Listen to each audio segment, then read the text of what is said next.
Yugoslavia, the 1940s.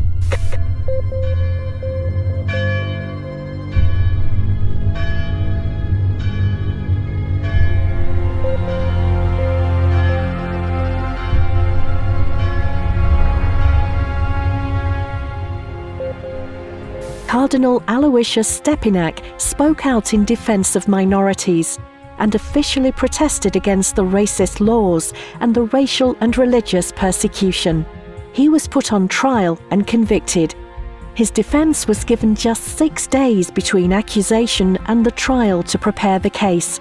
The court restricted the defense's witnesses and excluded documents that proved his innocence. South Africa, the 1960s.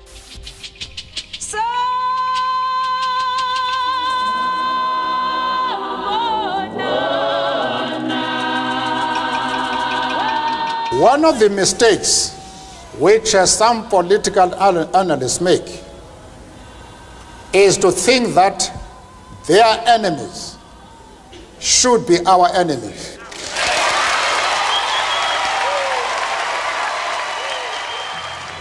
Nelson Mandela, leader of the movement against apartheid, the regime that segregated black citizens in the country, was named an enemy by the white government.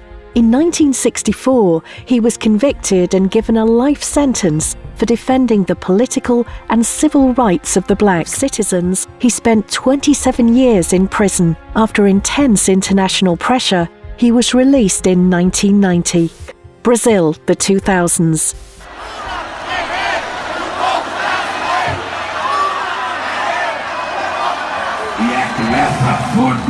Que nós vamos virar o jogo e vamos trazer a democracia de volta para esse país e vamos fazer com que o povo pobre desse país, a classe média e os pequenos empresários voltem a acreditar nesse país.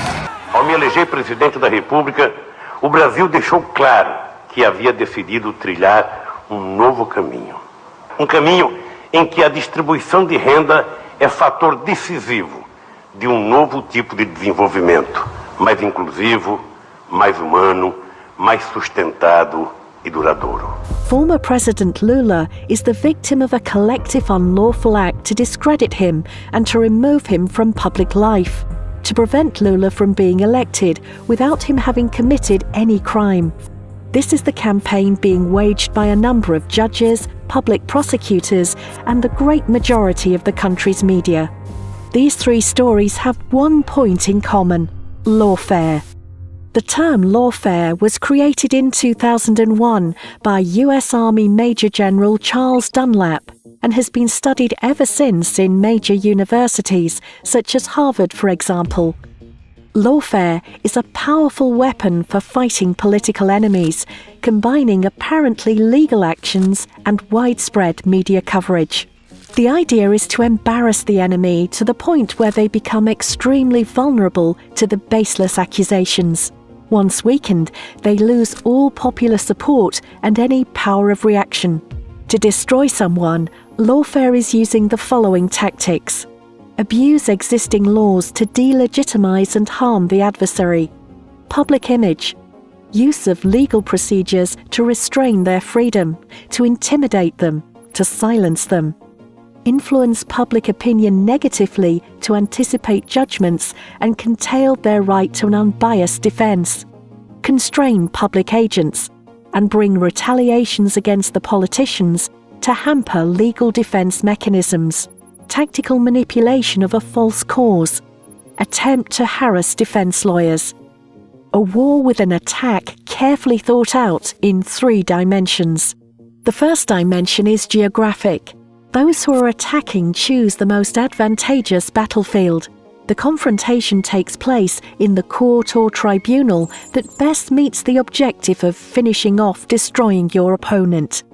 The second dimension is the choice of a law specifically framed for that war. The third dimension consists of the externalities, a role performed for the most part by the media that will create a sense of the presumption of guilt. For the anthropologist John Komaroff, a professor at Harvard University and one of the leading specialists on lawfare, Former President Lula is the most significant Brazilian example of someone who's a victim of abuse of law for political purposes. In his opinion, Brazil's judiciary is manipulating the laws and creating a presumption of guilt against former President Lula. The violence of the law has replaced the violence of the gun because you destroy people, you face them, you erase them, you take away their assets, you take away their dignity, you take away their lifestyle. The constant aggressions and violations of the right of defence have to be resisted, and that was the purpose for which the Lawfare Institute was created. Among its objectives is that of safeguarding the rights of citizens who are victims of lawfare, identifying and pinpointing the agents and victims, and promoting effective measures for their protection. Our law firm had been working on the case of Lula in Brazil. It started with different false media reports, which developed into criminal lawsuits, all based in this false media coverage of untrue events. The attack was asymmetrical, and knowing the facts and documents of the case, it was clear to us that our client was absolutely innocent. Every day news came out reporting a suspicion or false news that Lula was or would be involved in an accusation or plea bargain agreement. The prosecutors and the judge of the car wash operation were constantly appearing in the media as heroes, as opponents of Lula's political group. Back then, we started feeling what one would call the symptoms of this phenomenon. That's when we decided it was no coincidence, but a planned political action to delegitimize and demonize a chosen political enemy. The Lawfare Institute's aim is to fight the good fight, to ensure that no citizen suffers the violence of the law arbitrarily. O Lawfare Institute atende a duas finalidades fundamentais. De um lado, o desenvolvimento de pesquisas aprofundadas com caráter multidisciplinar sobre esse tema. E de outro lado, o diagnóstico e denúncia de casos de lawfare ao redor do mundo.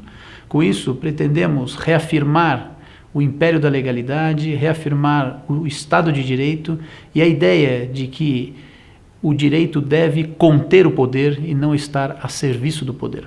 O lawfare é um problema mundial. Nós tivemos a oportunidade de estudar, de debater e atuar em casos envolvendo o lawfare. Aqui no Brasil, o caso do ex-presidente Lula é um dos maiores casos de lawfare hoje no mundo. Nós pretendemos pegar esta experiência e levar até o Lawfare Institute para que ela possa ser debatida e também possa servir de experiência para solucionar outros casos no mundo. In this war, as in all others, the first victim is the truth. Justice and the law cannot be used for political persecution. When that happens to a person, an entire nation is threatened. The Lawfare Institute is being created today to try and diminish the unfairness and illegality of such tactics of lawfare, as well as to denounce them to the world so we may reach fairer and more just nations compliant with basic human rights.